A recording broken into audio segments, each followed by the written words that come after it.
Today we're going to go and talk about current content items and materials, along with selling old world materials and items also. Let us begin.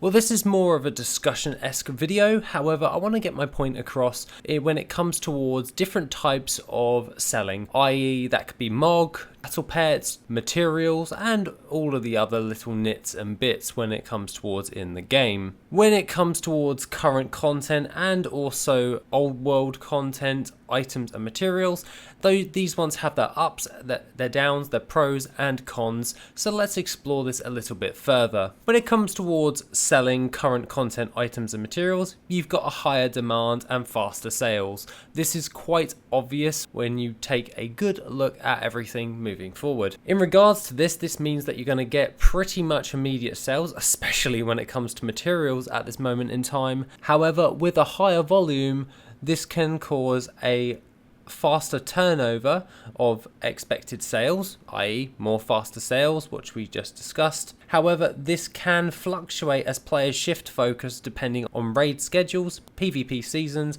and new patch releases, which is quite obvious for everyone to know about. This can lead to over market saturation when it comes towards different types of materials. So here's a little bit of a con for this one, as the price can fluctuate quite a bit, and we're seeing this actually happen in real time. At the beginning of an expansion, you can tend to see high gold per hours for materials. This is quite normal, this is very standard. However, as the expansion progresses, oversaturation of current materials get on the auction house and it drives the price down, where they find a nice little equilibrium when it comes towards everything, depending on how many people are actually farming it versus supply and demand. This is just a standard thing on how things work. This can lead to price volatility, i.e. with patches and balance changes and profession updates, the value of current materials can be volatile as patches introduce new recipes, nerfs or buffs,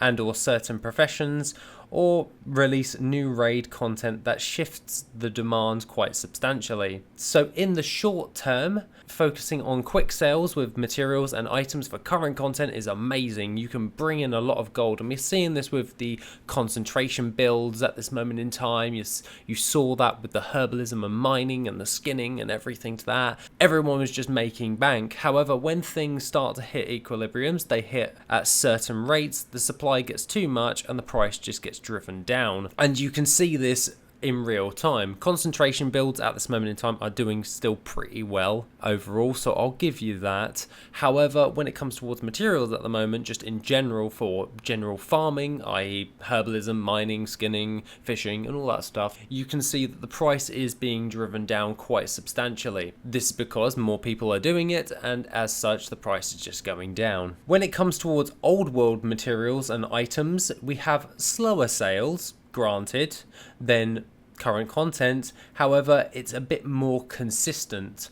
This is because you've got niche markets in which you actually go into. While old world items and materials may not sell as quickly as current content items, they cater to a niche market of collectors, transmog hunters, and players leveling professions, leading to more stale long-term sales. The consistency on this is historical sales data tends to show more consistency in the demand for old world items, especially for rare materials, recipes, and or transmog items that are no longer easily farmable. This is because less people are farming this in general. If we wanted to just put the simplified bow into it, that means that not many people are actively farming these items, hence why they go for a bit more gold than general. However, this does have its exceptions when it comes towards materials because of the region auction house merge. However, when it comes towards like recipes, transmog, that's why they go for higher, because they're harder to get a hold of,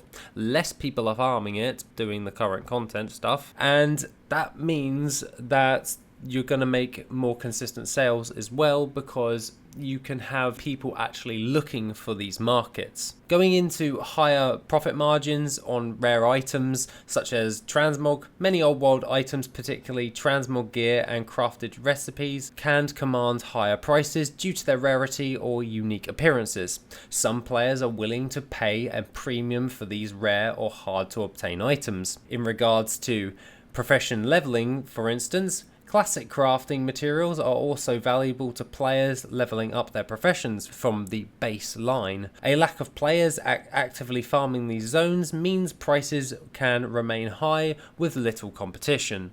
This is because most people are doing current content and all that jazz. When it comes towards steady and long-term investments, however, and we can actually see this throughout trending data on pretty much TSM, if you can just have a look at the historical data of items, you can see that they're slower, but they're steady sales. Hence why steady farm and everything to that effect. Unlike rapid pace of current content sales, old world items are more of a long-term investment as they sell slower but often at a higher price, making them a consistent way of generating regular sales each and every day. With the data reliability on the other hand, since old world content has been around for years, there's often more reliable historical data on the price trends, helping you to gauge when to buy and sell more effectively, i.e. for crafting items. That actually is quite handy because you've got more of that data, you can make more of an informed decision on these types of things. When it comes towards minimal competition, there are fewer sellers, fewer players farm old world materials and or items compared to current content, which is quite standard, it's quite normal, which means less competition and potential for stable pricing over time. This is quite handy if you want reliable income of gold each and every day instead of following trends and hoping to win it big with the current content. Scaling demand for the niche markets. With legacy content, current old world items gain demand during especially time walking events, along with additional types of events that happen throughout the year, or events where players seek to compete legacy achievements and collections, adding spikes of sales throughout the year as well. In regards to everything, and my main talking point is you've got your current content and your old world content of items and materials. You can either have speedy, faster sales or have a bit more consistency. You can also have a high competition, i.e. current content, or a low competition on the old world content as a whole. In the short term, a short-term strategy for everything would be current content. Don't get me wrong, current content is amazing, but if you want those stable long-term strategies to make gold, then I'd i.e. look into old world items and materials as well as current content. So don't put all your eggs in one basket is what I'm trying to say. But that's my view on everything. I would really like to know everyone else's opinion on current content versus long-term old world content. What do you think? I really want to know what everyone thinks because at the end of the day, we're all gold makers. We all have our own different views on everything. For me personally, I'm a long-term player and a long-term gold maker, so I look more to the old world for reliable data as I want to have more consistent sales than just current content. Don't get me wrong, I do current content stuff if it is viable for me. However, my long-term plan is always old world content because I know the sales will be there and I do not mind waiting for a return on investment. Other than that, have an awesome one and I shall see you in the next video, which will be soon.